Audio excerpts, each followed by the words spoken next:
যদি আমি তোমাকে বলি ভোরের প্রথম আলো ফুটে ওঠা থেকে দিগন্তের ওপারে সূর্য অস্ত যাওয়া পর্যন্ত টানা ৩০ দিন তোমার শরীর এমন এক অবস্থায় প্রবেশ করে যা শুধু তোমার ক্ষুধা বা অভ্যাসই নয়, বরং তোমার আত্মাকেও নতুনভাবে গড়ে তোলে, তবে তুমি কি ভাববে?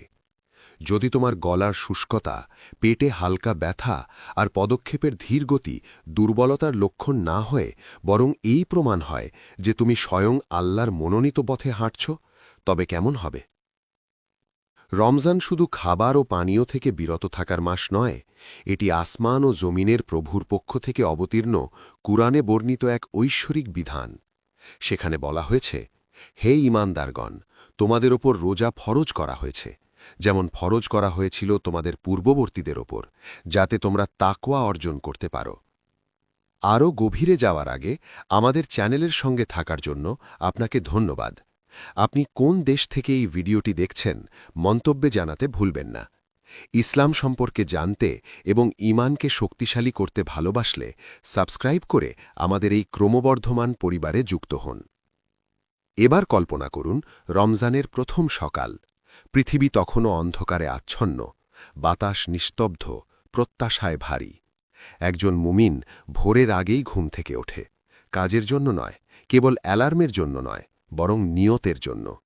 সেহেরির খাবার হতে পারে খুব সাধারণ, খেজুর, রুটি, পানি বা হালকা কিছু, কিন্তু তাকে শক্তি দেয় শুধু খাবার নয়, শক্তি দেয় হৃদয়ের নিয়ত। নবী সাল্লাল্লাহু আলাইহি ওয়াসাল্লাম শিক্ষা দিয়েছেন, কর্ম নিয়তের ওপর নির্ভরশীল।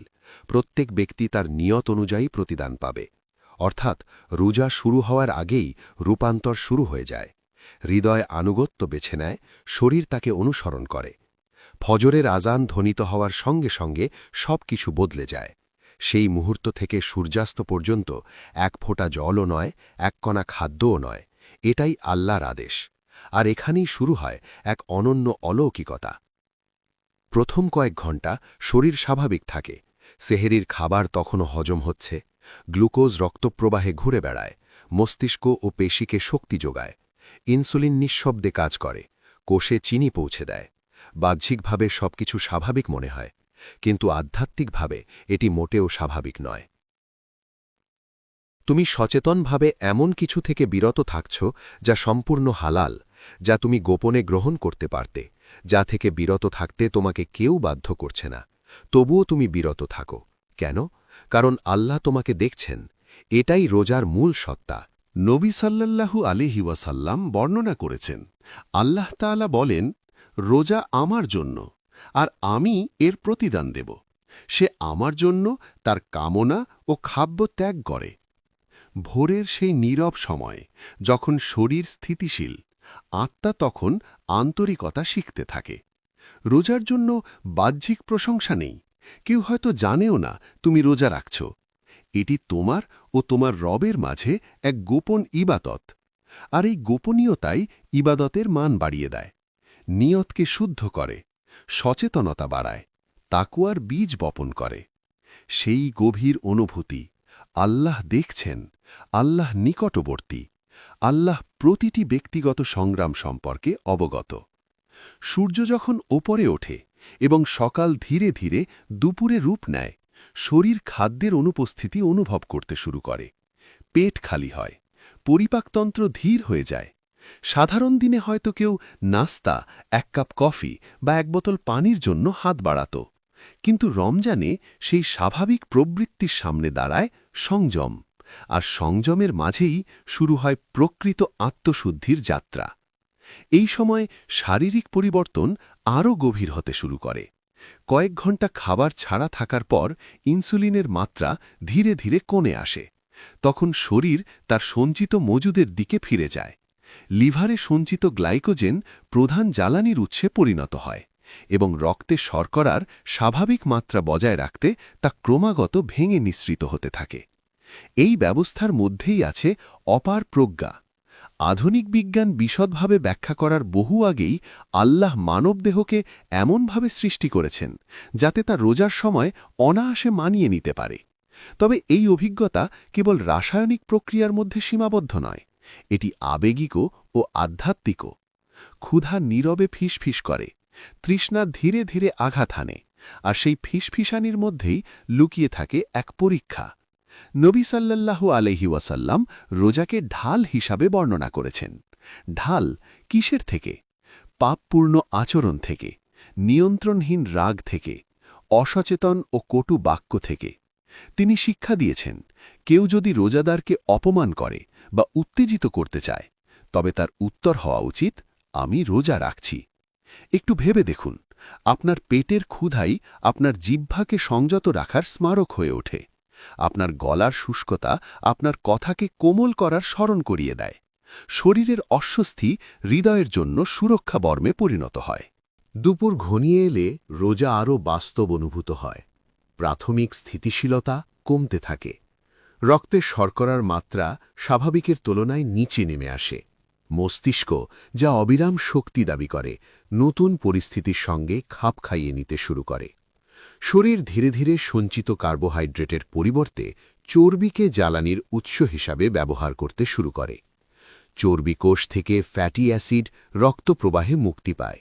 লিভার কিটোন তৈরি করতে শুরু করে, যা গ্লুকোজের ঘাটতি হলে মস্তিষ্ককে শক্তি যোগায়। যা দুর্বলতা মনে হয় তা আসলে অভিযোজন। শরীর ভেঙে পড়ছে না, বরং তার নতুন ব্যবস্থায় সরে যাচ্ছে, তাৎক্ষণিক জ্বালানি থেকে দীর্ঘমেয়াদী সঞ্চয়। এটি আল্লাহর অসীম জ্ঞানে নির্মিত এক অন্তর্নিহিত টিকে থাকার প্রক্রিয়া। এদিকে মুমিনের অন্তরেও পরিবর্তন ঘটে। ক্ষুধা যত বাড়ে, সহানুভূতিও তত গভীর হয়। যে মানুষ কখনো অনাহারের কষ্ট বোঝেনি, সে অনুভব করতে শুরু করে পৃথিবীর লক্ষ লক্ষ অভাবী মানুষের বাস্তবতা।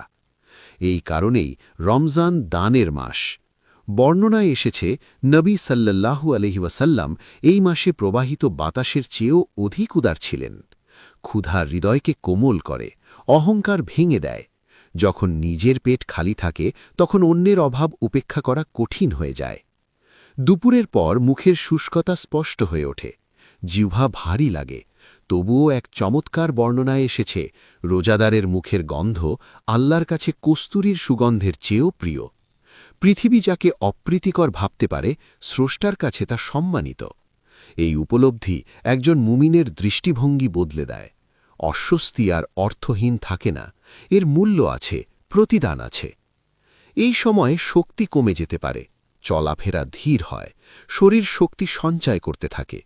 কিন্তু এটিকে ক্ষতি হিসাবে দেখার পরিবর্তে মুমিন বুঝতে শেখে এটি মানুষের সীমাবদ্ধতার শ্রাবক। আমরা স্বয়ংসম্পূর্ণ নই, আমরা রিজিক ছাড়া বাঁচতে পারি না। রমজানের বাইরে প্রতিটি চুমুক পানি একটি উপহার, প্রতিটি আহার একটি রহমত। রোজা আমাদের প্রকৃত ভঙ্গুরতা উন্মোচন করে, আর এই উপলব্ধি হৃদয়কে আল্লাহর আরও নিকটবর্তী করে। একই সঙ্গে মানসিক পরিবর্তনও ঘটে। আধুনিক জীবন আমাদের শিখিয়েছে, ক্ষুধা লাগলে খাও, তৃষ্ণা পেলে পান করো, ক্লান্ত হলে ক্যাফেইনে নিজেকে চাঙা করো। রমজান সেই অভ্যাস ভেঙে দেয়। এটি বিলম্ব শেখায়, এটি ধৈর্য শেখায়, এটি শেখায় তোমার আকাঙ্ক্ষা তোমাকে নিয়ন্ত্রণ করে না। নবী সাল্লাল্লাহু আলাইহি ওয়াসাল্লাম সতর্ক করেছেন, যে ব্যক্তি মিথ্যা কথা ও মন্দ কাজ ত্যাগ করে না, তার খাদ্য ও পানীয় ত্যাগ করার আল্লাহর কোনো প্রয়োজন নেই। অর্থাৎ রোজা শুধু পেটের মধ্যে সীমাবদ্ধ নয়। চোখকে হারাম থেকে রোজা রাখতে হবে, কানকে গীবত থেকে রোজা রাখতে হবে, জিহ্বাকে মিথ্যা ও নিষ্ঠুরতা থেকে রোজা রাখতে হবে। শরীর শৃঙ্খলিত হয় আর আত্মা উত্থিত হতে শুরু করে। দিন যখন বিকেলের দিকে এগোতে থাকে, শরীর তখন চর্বি নির্ভর বিপাক প্রক্রিয়ার উপর আরও বেশি নির্ভরশীল হয়ে পড়ে, আর আত্মা আরও গভীর প্রশান্তির দিকে অগ্রসর হয়। বিকেলের দিকে গ্লাইকোজেনের মজুদ আরও কমে আসে। ক্ষুধা নিয়ন্ত্রণকারী হরমোন যেমন গ্রেলিন ওঠানামা করতে থাকে। ক্ষুধার অনুভূতি ঢেউয়ের মতো আসে, কখনো তীব্র হয়, আবার কিছুক্ষণ পর নিজে থেকেই কমে যায়। এখানেই মুমিন এক শক্তিশালী শিক্ষা লাভ করে। ক্ষুধা স্থায়ী নয়, এটি ওঠে ও নামে, ঠিক যেমন দুঃখ, রাগ বা প্রলোভন। তুমি যদি সঙ্গে সঙ্গে তার অনুসরণ না করো, সে তোমাকে ধ্বংস করে না, সে কেটে যায়। এবং এই পুরো প্রক্রিয়ার মধ্যেও রোজা একটি ইবাদত হিসেবেই থেকে যায়। এটি কোনো ডায়েট নয়, কোনো স্বাস্থ্য ট্রেন্ড নয়, এটির শিকড় ওহির মধ্যে প্রথিত। এটি সেই মাসের সঙ্গে যুক্ত যে মাসে কোরআন মানবজাতির জন্য হিদায়েত হিসেবে নাজিল হয়েছে। রোজার প্রতিটি ঘণ্টা সেই ঐশী বাণীর সঙ্গে সম্পর্কিত। সংযমের প্রতিটি মুহূর্ত লিপিবদ্ধ হচ্ছে। নবী সাল্লাল্লাহু আলাইহি ওয়াসাল্লাম প্রতিশ্রুতি দিয়েছেন, যে ব্যক্তি ঈমান ও সওয়াবের আশায় রমজানের রোজা রাখে তার পূর্ববর্তী গুনাহ ক্ষমা করে দেওয়া হয়। সেই প্রতিশ্রুতি যেন প্রতিটি শুষ্ক গলা আর প্রতিটি ধৈর্যশীল দীর্ঘশ্বাসের উপর ঝুলে থাকে।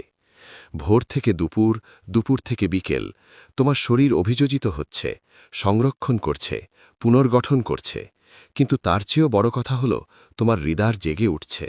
আল্লাহর ওপর নির্ভরতা আরও স্পষ্ট হচ্ছে, কৃতজ্ঞতা গভীর হচ্ছে, সচেতনতা তীক্ষ্ণ হচ্ছে। শারীরিক উপবাস দিয়ে যা শুরু হয় তা ধীরে ধীরে বৃহত্তর এক যাত্রায় পরিণত হয়।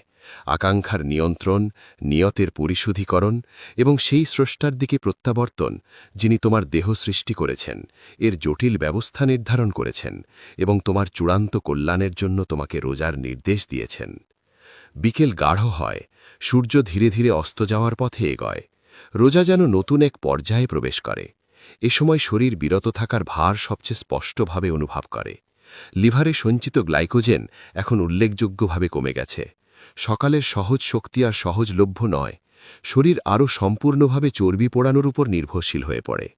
ফ্যাটি অ্যাসিড রক্তপ্রবাহে মুক্তি লাভ করে, আর তাদের একটি অংশ কিটোনে রূপান্তরিত হয়, মস্তিষ্ককে সজাগ আর কার্যকর রাখে। এই পুরো প্রক্রিয়ায় রয়েছে এক নীরব প্রজ্ঞা। তোমার দেহকে এমনভাবে সৃষ্টি করা হয়েছে যাতে তা অবিরাম গ্রহণ ছাড়াই টিকে থাকতে পারে, মানিয়ে নিতে পারে, বেঁচে থাকতে পারে। যা অবক্ষয় বলে মনে হয় তা আসলে তোমার ভেতরে স্থাপন করা স্থিতিস্থাপকতারই প্রকাশ। তবুও শারীরিক অনুভূতিগুলো বাস্তব। অঙ্গপ্রত্যঙ্গে হালকা ভারী ভাব থাকতে পারে, মনোযোগ ধরে রাখতে বেশি চেষ্টা লাগে, মুখ শুষ্ক থাকে, জিহ্বা ভারী অনুভূত হয়, এমনকি সাধারণ নড়াচড়াও সচেতনভাবে করতে হয়। এই সময়টাতেই ধৈর্যের পরীক্ষা হয়। নবী সাল্লাল্লাহু আলাইহি ওয়াসাল্লাম কখনো বলেননি যে রোজা সহজ হবে, বরং তিনি সংগ্রামের মর্যাদা বাড়িয়ে দিয়েছেন। তিনি জানিয়েছেন, রোজাদারের মুখের গন্ধ আল্লাহর কাছে কস্তুরীর সুগন্ধের চেয়েও প্রিয়। একটু গভীরভাবে ভাবুন, সমাজ যাকে অসুবিধা বা অপ্রীতিকর পার্শ্বপ্রতিক্রিয়া মনে করে, আল্লাহর কাছে তা সম্মানিত ও প্রিয় হয়ে ওঠে। এই উপলব্ধি পুরো অভিজ্ঞতাকে বদলে দেয়। শুষ্কতা আর লজ্জার বিষয় নয়, ক্লান্তি আর অর্থহীন নয়, প্রতিটি অনুভূতি অর্থবহ হয়ে ওঠে। শেষ বিকেলের এই সময়ে পাচনতন্ত্র বহু ঘণ্টা ধরে বিশ্রামে থাকে। পেট আর খাদ্য হজমে ব্যস্ত নয়, অগ্নাশয় বারবার ইনসুলিন নিঃসরণ করছে না। পুরো পরিপাকতন্ত্র তুলনামূলক শান্ত অবস্থায় রয়েছে। শরীর শক্তি সঞ্চয় করছে, প্রয়োজন অনুযায়ী সম্পদ বণ্টন করছে। যে রক্তপ্রবাহ সাধারণত হজমে সহায়তা করত, তা এখন প্রয়োজনীয় অঙ্গগুলোর কার্যকারিতা বজায় রাখতে ব্যবহৃত হচ্ছে। শরীরের ছন্দ কিছুটা ধীর হয়ে যায়, আর সেই ধীর গতির মধ্যেই তৈরি হয় আত্মসমালোচনার, চিন্তার, উপলব্ধির সুযোগ। এই সময়ে ক্ষুধা আর কেবল একটি জৈবিক সংকেত থাকে না, এটি হয়ে ওঠে এক আধ্যাত্মিক শিক্ষক। এটি মনে করিয়ে দেয়, তুমি স্বয়ং সম্পূর্ণ নও, তুমি নিজের রিজিক সৃষ্টি করো না। তুমি যে প্রতিটি লোকমা খেয়েছ, যে প্রতিটি চুমুক পান করেছ, তা তোমার হাতে পৌঁছনোর বহু আগেই আল্লাহ তা নির্ধারণ ও সরবরাহ করেছেন। নবী সাল্লাল্লাহু আলাইহি ওয়াসাল্লাম রোজাকে ঢাল হিসাবে বর্ণনা করেছেন। ঢাল মানে সুরক্ষা, বিশেষ করে দুর্বলতার মুহূর্তে। এই সময়ে যখন শক্তি কমে আসে এবং বিরক্তি সহজে প্রকাশ পেতে পারে, তখন সেই ঢাল অত্যন্ত গুরুত্বপূর্ণ হয়ে ওঠে। ক্লান্ত অবস্থায় রাগ করা সহজ, তৃষ্ণার্ত অবস্থায় ধৈর্য হারানো সহজ। তবুও রোজাদার স্মরণ রাখে নির্দেশনা। যদি কেউ তার সঙ্গে তর্ক করে বা অপমান করে, সে বলবে, আমি রোজা রাখছি। এই বাক্যটি শুধু অন্যকে শোনানোর জন্য নয়, এটি নিজেকেও স্মরণ করিয়ে দেওয়া। যেন বলা হচ্ছে, আমি ইবাদতে নিমগ্ন, এই অস্বস্তির মুহূর্তটি আমি যে সোয়াব অর্জন করছি তা নষ্ট করতে দেব না। শরীর চাপ অনুভব করতে পারে, কিন্তু আত্মা শক্তিশালী হয়ে ওঠে।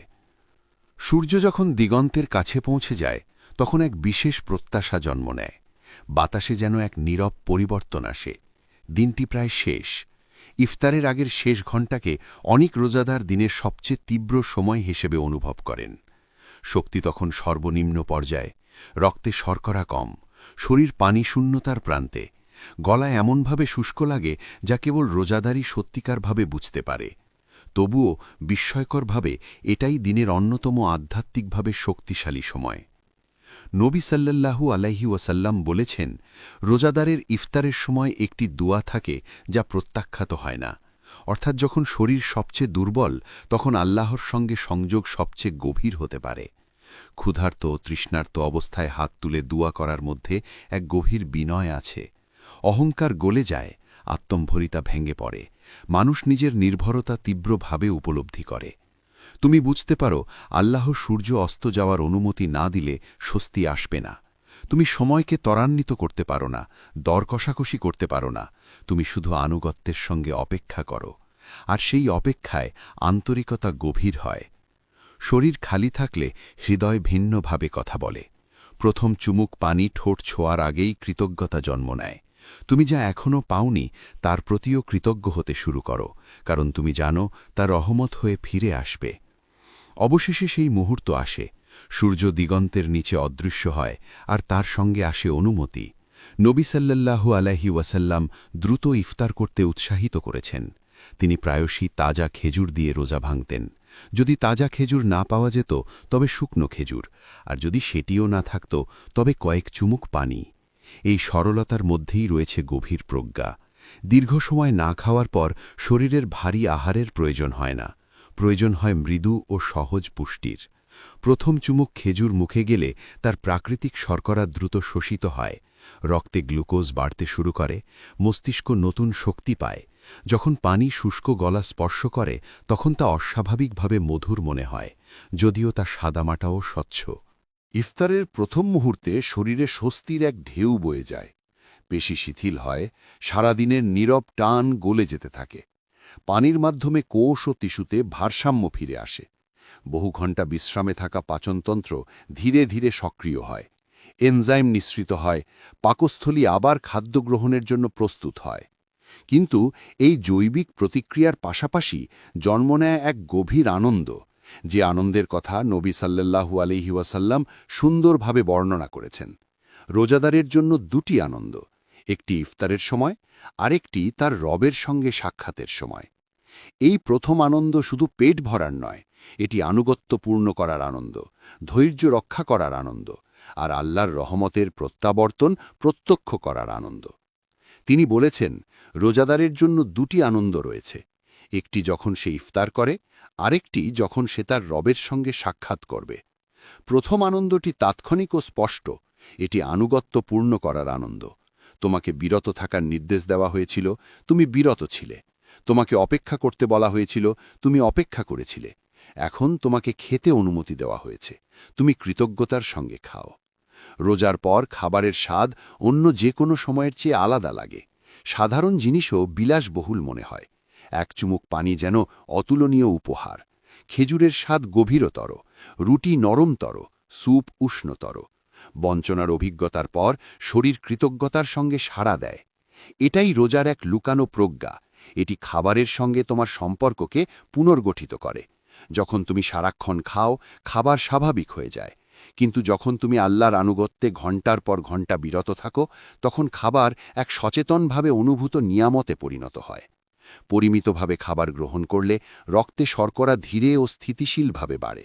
শরীর লিভার ও পেশিতে গ্লাইকোজেনের ভাণ্ডার পূরণ করতে শুরু করে। তরল গ্রহণের মাধ্যমে ইলেকট্রোলাইটের ভারসাম্য ফিরে আসে। ক্ষুধা ও তৃপ্তি নিয়ন্ত্রণকারী হরমোনগুলো পুনরায় সামঞ্জস্য হয়। শারীরিক শক্তি ধীরে ধীরে ফিরে আসে। তবে এই মুহূর্তে অতিভোজন থেকে সতর্ক থাকতে নবী সাল্লাল্লাহু আলাইহি ওয়াসাল্লাম শিক্ষা দিয়েছেন।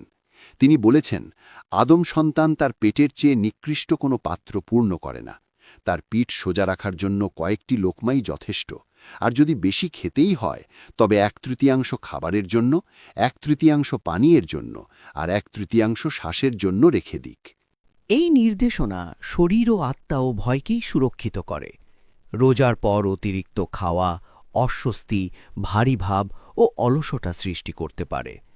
পরিমিততা দিনের অর্জিত আধ্যাত্মিক স্বচ্ছতা রক্ষা করে। ইফতারের পর প্রায়ই এক নতুন প্রাণ শক্তি অনুভূত হয়। শরীর যখন পুষ্ট ও সিক্ত হয় তখন শক্তি ফিরে আসে। অনেকেই লক্ষ্য করেন দীর্ঘদিন কাটানোর পরও রাতে তারা অপ্রত্যাশিত উদ্যম নিয়ে নামাজে দাঁড়াতে পারেন। এটি কাকতালীয় নয়। দিনের বেলা যখন তুমি তোমার প্রবৃত্তিকে নিয়ন্ত্রণ করো তখন তুমি তাদের অবিরাম দাবির দাসত্ব থেকে মুক্ত হও।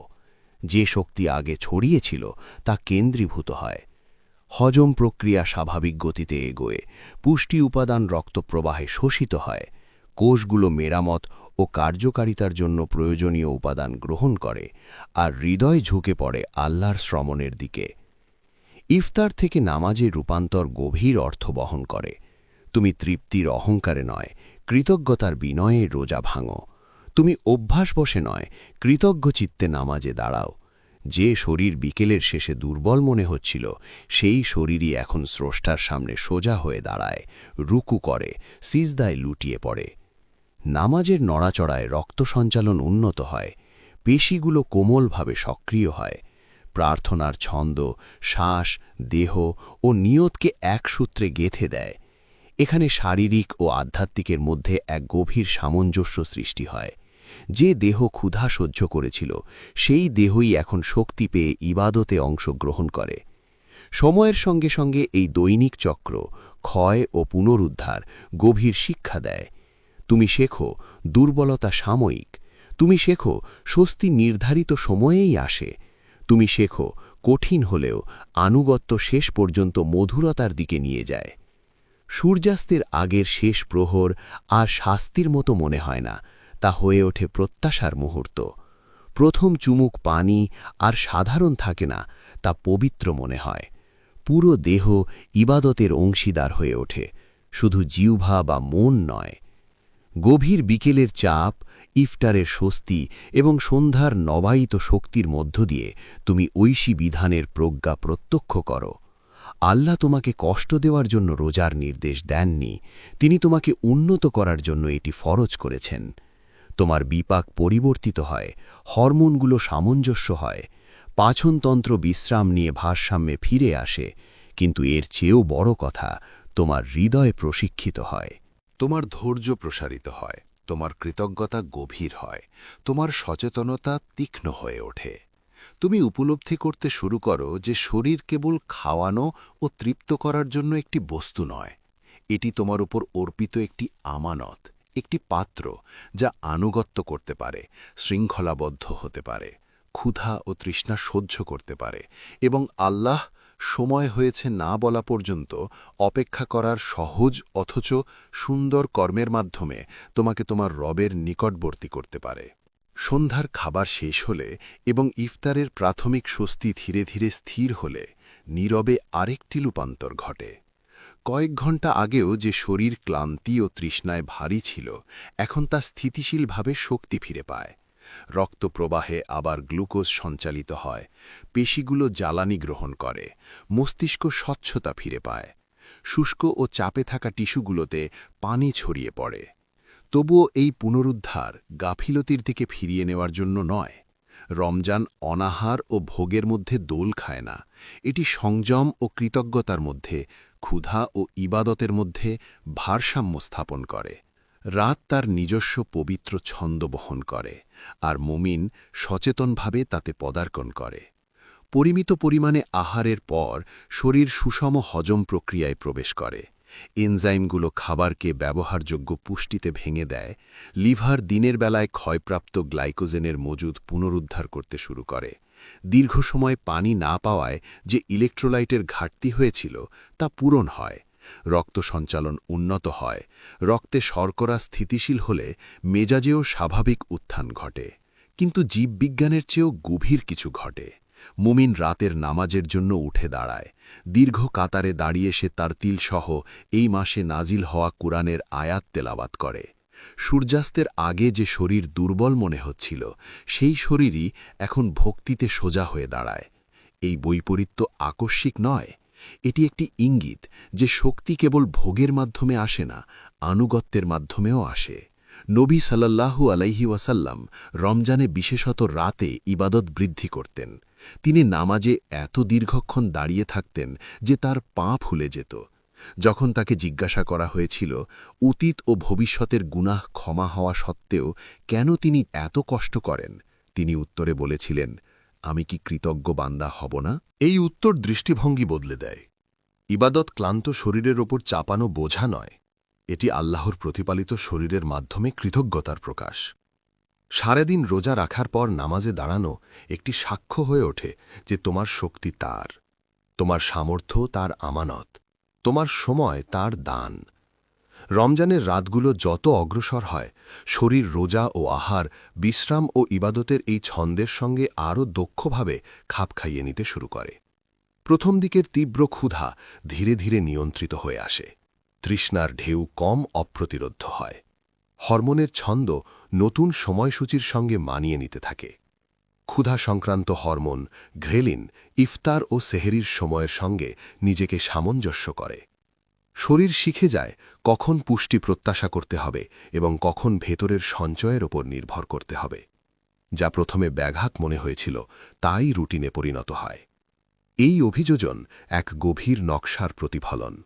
আল্লাহ মানবদেহকে এমন নমনীয়তা দিয়ে সৃষ্টি করেছেন যা বিভিন্ন পরিস্থিতিতে উন্নতি করতে সক্ষম। রোজা শরীরকে ভেঙে দেয় না, বরং তাকে পরিশুদ্ধ করে। একই সঙ্গে আধ্যাত্মিক অভ্যাসও গড়ে উঠতে থাকে। কোরআন তিলাওয়াত বৃদ্ধি পায়, জিহ্বা জিকিরে অভ্যস্ত হয়, হৃদয় অন্যায়ের প্রতি আরও সংবেদনশীল হয়ে ওঠে। রমজানের শুরুতে অসতর্ক কোনো কথা থেকে বিরত থাকতে প্রচেষ্টা লাগে। মাসের মাঝামাঝি এসে সেই সংযম স্বাভাবিক হয়ে যায়। নবী সতর্ক করেছেন, যে ব্যক্তি মিথ্যা কথা ও মন্দ কাজ ত্যাগ করে না, তার শুধু খাদ্য ও পানীয় ত্যাগ করার আল্লাহর কোনো প্রয়োজন নেই। এই সতর্কতা সারা দিন হৃদয়ে প্রতিধ্বনিত হয়। রোজা কেবল ক্ষুধার অনুশীলন নয়, এটি চরিত্রের একটি সমন্বিত শৃঙ্খলা। দিন যেতে যেতে নিজের ইচ্ছাশক্তিতে এক বিস্ময়কর পরিবর্তন ঘটে।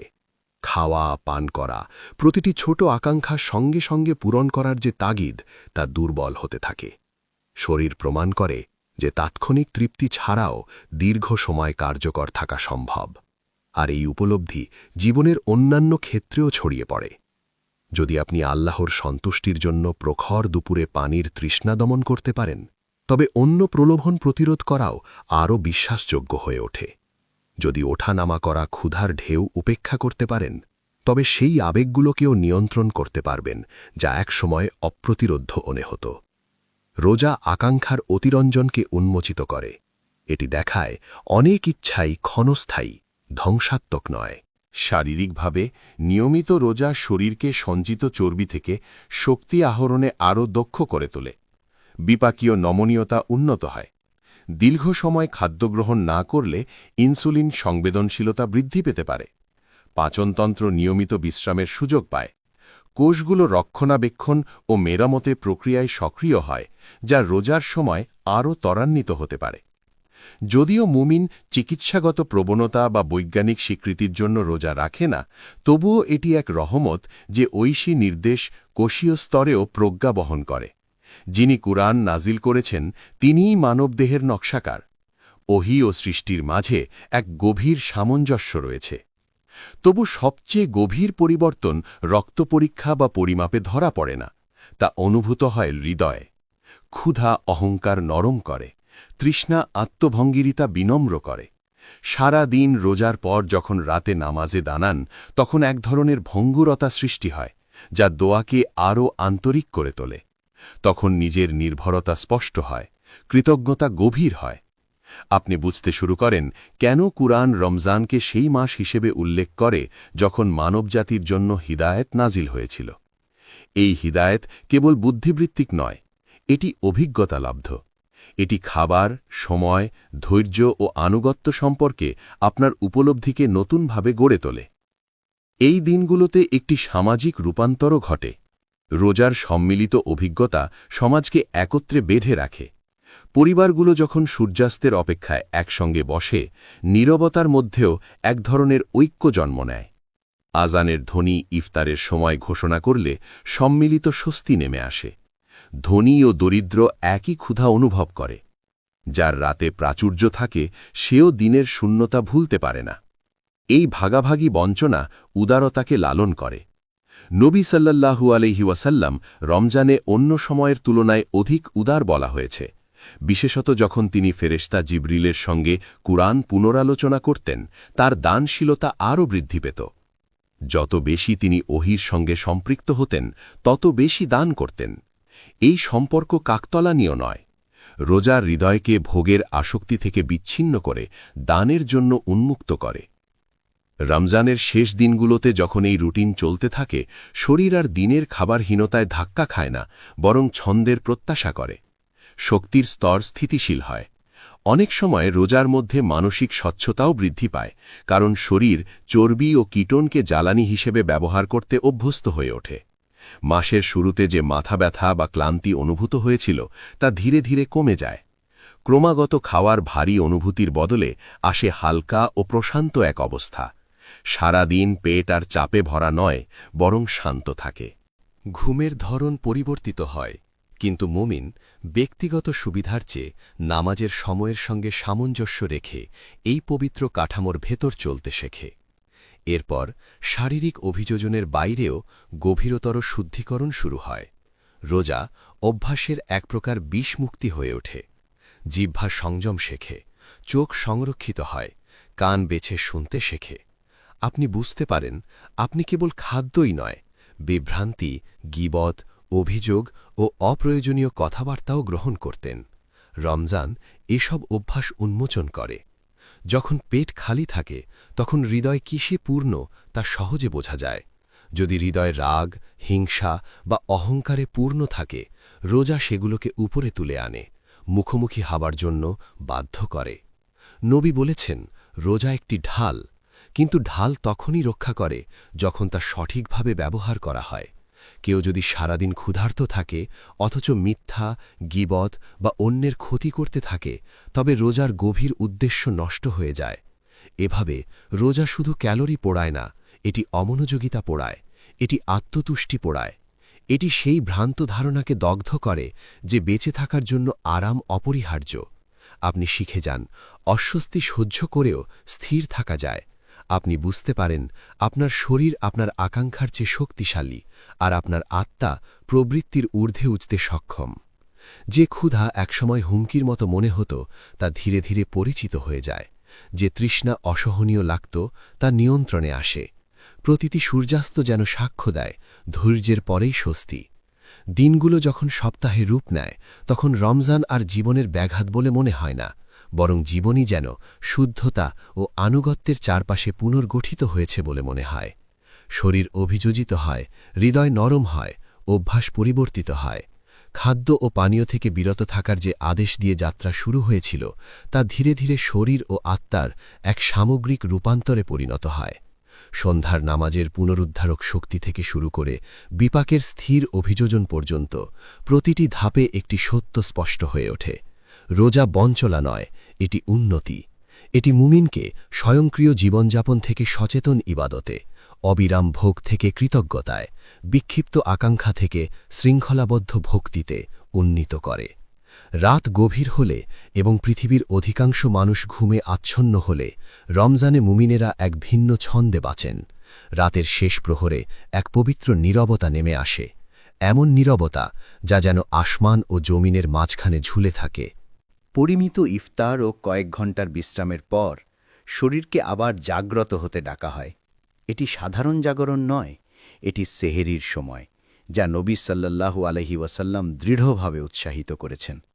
তিনি বলেছেন, সেহেরিতে বরকত রয়েছে। এই বরকত কেবল খাদ্যে নয়, বরং আনুগত্যের উদ্দেশ্যে জেগে ওঠার কর্মে। সূর্যোদয়ের আগেই শরীরকে আল্লাহর নির্দেশের সাথে সামঞ্জস্য করার মধ্যে। রাতের শেষ প্রহরে জেগে উঠলে শরীর বিকেলের মতো অনুভব করে না। তখন তা ক্ষুধায় ক্লান্ত নয়, বরং বিশ্রামপ্রাপ্ত, সামান্য ভারী হলেও প্রশান্ত। পাচনতন্ত্র সন্ধ্যার আহারের অধিকাংশ হজম সম্পন্ন করেছে। রক্তে শর্করা স্থিতিশীল। ঘুম ও জাগরণ নিয়ন্ত্রণকারী হরমোনগুলো ভোরের আগমনে পরিবর্তিত হচ্ছে। আপনি যখন সেহরি করেন, যদিও তা খেজুর ও পানির মতো সরল কিছু হয়, তবুও আপনি শরীরকে ধৈর্যের আরেকটি চক্রের জন্য প্রস্তুত করছেন।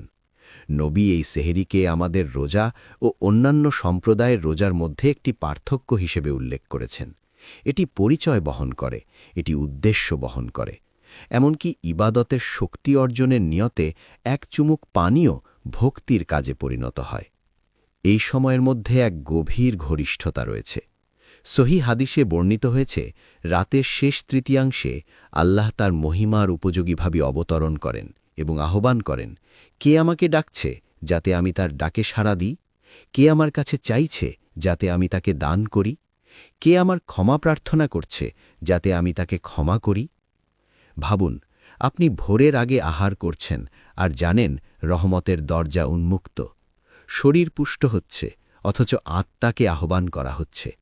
এই মুহূর্তে করা দোয়া এমন গভীরতা বহন করে যা দিনের কোলাহল প্রায়শই কমিয়ে দেয়। যখন অনেকে ঘুমিয়ে থাকে, আপনি জেগে থাকেন। আপনি আরামের পরিবর্তে আনুগত্যকে বেছে নেন। রমজানের এই ছন্দ শুধু আপনার বিপাক নয়, আপনার অধিকার্যও গঠন করে। সেহেরির পর ফজরের রেখা উদিত হয় এবং আবার রোজা শুরু হয়। দিনের পর দিন এই চক্র পুনরাবৃত্ত হয়। সময়ের সঙ্গে সঙ্গে এটি শুধু ক্ষুধা নিয়ন্ত্রণই শেখায় না, এটি চরিত্রে ধৈর্য নির্মাণ করে। আপনি লক্ষ্য করেন আপনার প্রতিক্রিয়াগুলো বদলে যাচ্ছে। যে পরিস্থিতিতে আগে রাগ জাগত, এখন তা কম জরুরি মনে হয়। যে আবেগ একসময় তাৎক্ষণিক তৃপ্তি দাবি করত, তা দুর্বল হয়ে পড়ে। এই গভীর রূপান্তরের উদ্দেশ্যেই রোজা নির্ধারিত হয়েছে। কুরআন ঘোষণা করে, রোজা ফরজ করা হয়েছে যাতে তোমরা তাকওয়া অর্জন করতে পারো। তাকওয়া কেবল ভয় নয়, এটি আল্লাহর প্রতি এক গভীর সচেতনতা, এক অন্তর্দৃষ্টি যা ব্যক্তিগত মুহূর্তেও সিদ্ধান্তকে প্রভাবিত করে। যখন আপনি দীর্ঘ সময় হালাল খাদ্য ও পানীয় থেকেও বিরত থাকেন, গোপনে গ্রহণ করার সামর্থ্য থাকা সত্ত্বেও তা না করার সিদ্ধান্ত নেন, তখন আপনি আপনার অন্তরকে প্রশিক্ষণ দেন। আপনি নিজের হৃদয়কে প্রমাণ করেন, কেউ না দেখলেও আনুগত্য সম্ভব। এই অভ্যন্তরীণ শৃঙ্খলা ধীরে ধীরে জীবনের অন্যান্য ক্ষেত্রেও ছড়িয়ে পড়ে। যে ব্যক্তি গ্রীষ্মের দীর্ঘ দুপুরে পানির তৃষ্ণা দমন করতে পারে, সে নিষিদ্ধ দৃষ্টিও সংযত করতে পারে। যে ব্যক্তি ধৈর্যের সঙ্গে ক্ষুধা সহ্য করতে পারে, সে অভিযোগ ছাড়াই কষ্টও সহ্য করতে পারে। তখন শরীর আত্মার সেবায় একটি হাতিয়ার হয়ে ওঠে। তার ক্ষুধার প্রভু থাকে না, বরং অনুগত দাসে পরিণত হয়। নবী সাল্লাল্লাহু আলাইহি ওয়াসাল্লাম বলেছেন, যে ব্যক্তি ঈমানের সঙ্গে এবং সওয়াবের আশায় রমজানের রোজা রাখে, তার পূর্ববর্তী গুনাহ ক্ষমা করে দেওয়া হবে। লক্ষ্য করুন, ঈমান ও সওয়াবের প্রত্যাশা শর্ত হিসেবে উল্লেখিত। এটি স্বয়ংক্রিয় নয়, এর জন্য সচেতনতা ও আন্তরিকতা প্রয়োজন। রমজান যত অগ্রসর হয়, আপনি আপনার দিনগুলোকে পার্থিব উৎপাদনশীলতা দিয়ে নয়, বরং ইবাদতের আন্তরিকতা দিয়ে পরিমাপ করতে শুরু করেন।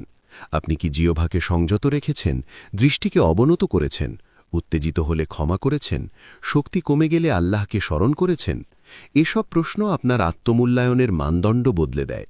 শারীরিকভাবে রোজার ধারাবাহিকতা শরীরকে হালকা অনুভব করাতে পারে। অনেকে পেট ফাঁপা কমে যাওয়া, ক্ষুধার সংকেতের সম্পর্কে বাড়তি সচেতনতা এবং খাবারের সঙ্গে আরও সুষম সম্পর্ক লক্ষ্য করেন। কিন্তু শারীরিক পরিবর্তন সূক্ষ্ম হলেও মানসিক পরিবর্তন স্পষ্ট। ক্রমাগত ভোগ সংবেদনশীলতাকে নিস্তেজ করে, রোজা তা শানিক করে। যখন আপনি কম ঘন ঘন খান, স্বাদকে গভীরভাবে অনুভব করেন। তৃষ্ণার পর পানি পান করলে তার মূল্য আরও স্পষ্ট হয়। কৃতজ্ঞতা তখন অন্তরঙ্গ হয়ে ওঠে। আলহামদুলিল্লাহ আর কেবল উচ্চারণ নয়, পানি ঠোঁট ছুলে তার হৃদয়েও অনুরণিত হয়। রোজা দুর্বলতাকেও প্রকাশ করে। কিছুদিন অন্য দিনের চেয়ে ভারী লাগে, হয়তো ঘুম কম হয়েছে, আবহাওয়া গরম অথবা মানসিক চাপ বেশি। তখন আপনি উপলব্ধি করেন আপনি কতটা ভঙ্গুর। কয়েক ঘন্টা পানি ছাড়া থাকলেই গতি কমে যায়, একটি খাবার বাদ পড়লে শক্তি হ্রাস পায়।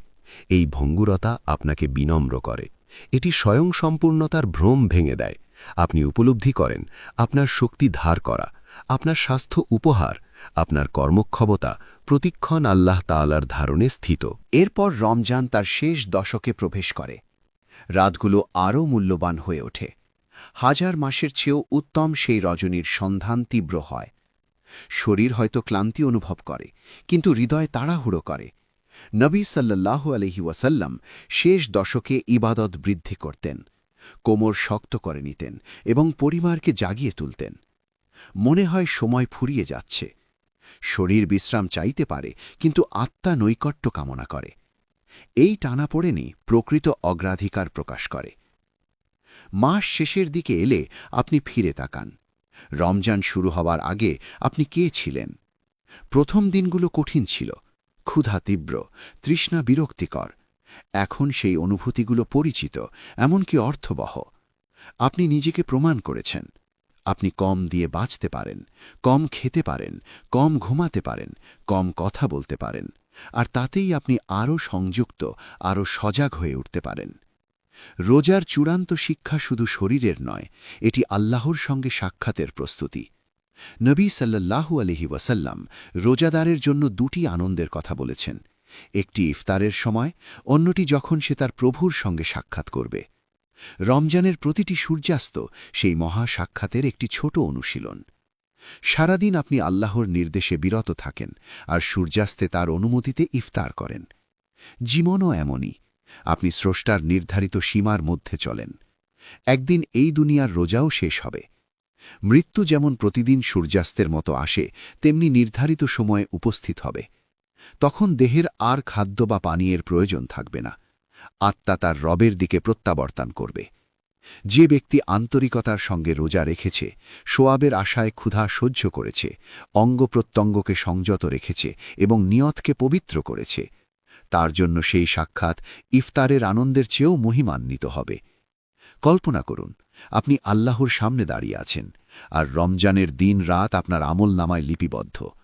ধৈর্য, কৃতজ্ঞতা, গোপন সংযম, যার প্রকৃত মূল্য কেবল তিনিই জানেন, আপনার পক্ষে ভারী হয়ে আছে। নবী জান্নাতে আর রাইয়ান নামক একটি দরজার কথা বলেছেন, যার মধ্য দিয়ে কেবল রোজাদাররা প্রবেশ করবে। তারা প্রবেশ করলে দরজাটি বন্ধ হয়ে যাবে, অন্য কেউ তাতে প্রবেশ করবে না। এটি সামান্য প্রতিশ্রুতি নয়, এটি তাদের জন্য সম্মান, যারা তাদের প্রভুর সন্তুষ্টির জন্য নিজেদের দেহকে শৃঙ্খলাবদ্ধ করেছে। তাহলে রমজানের রোজা রাখলে আপনার শরীরের কি ঘটে? এটি সামঞ্জস্য করতে শেখে, খাপ খাইয়ে নিতে শেখে, সংরক্ষণ ও সহ্য করার ক্ষমতা অর্জন করে। এটি হালকা হয়, আরও দক্ষ হয়, ক্ষুধা ও প্রতিতৃপ্তির অনুভূতি সম্পর্কে আরও সচেতন হয়ে ওঠে। কিন্তু এর চেয়েও বড় কথা, এটি আত্মার নেতৃত্ব মেনে নিতে শেখে। কিন্তু এর চেয়েও গুরুত্বপূর্ণ হল, শরীর ইবাদতের সঙ্গীতে পরিণত হয়। যখন বিশ্রাম নিতে পারত, তখন তা সিজদায় নত হয়। যখন পান করতে পারত, তখন সংযম বেছে নেয়। যখন তাড়াহুড়ো করা সম্ভব ছিল, তখন অপেক্ষা করতে শেখে। ক্ষুধা ও তৃষ্ণার মধ্য দিয়ে শরীর আত্মাকে ধৈর্য শেখায়, ক্লান্তির অভিজ্ঞতার মাধ্যমে নম্রতা শেখায়, আর সূর্যাস্তের স্বস্তি তাকে কৃতজ্ঞতার স্বাদ দেয়। রমজান শেষ হলে এবং স্বাভাবিক রুটিন ফিরে এলে শরীর আবার নিয়মিত আহারের ছন্দে ফিরে যায়। তবুও কিছু স্মৃতি থেকে যায়। দীর্ঘ দুপুরের নীরবতা, প্রথম চুমুক পানির মাধুর্য, অপেক্ষার গভীরতা। যদি রোজা আন্তরিক হয়, তবে তার প্রভাব পরবর্তী মাসের চাঁদ উঠতেই মুছে যায় না। তার হৃদয়ে পরিষ্কারতার ছাপ রেখে যায়, আত্মায় শৃঙ্খলা গড়ে তোলে এবং এক গভীর সচেতনতা জন্ম দেয়। এই জীবন আসলে চিরস্থায়ী পুরস্কারের পূর্ববর্তী এক সাময়িক সংযমের যাত্রা। এই অর্থে রোজার প্রতিটি দিন আপনাকে শুধু শারীরিক সহনশীলতার জন্য প্রস্তুত করেনি, বরং আরও বৃহৎ কিছুর জন্য তৈরি করেছে।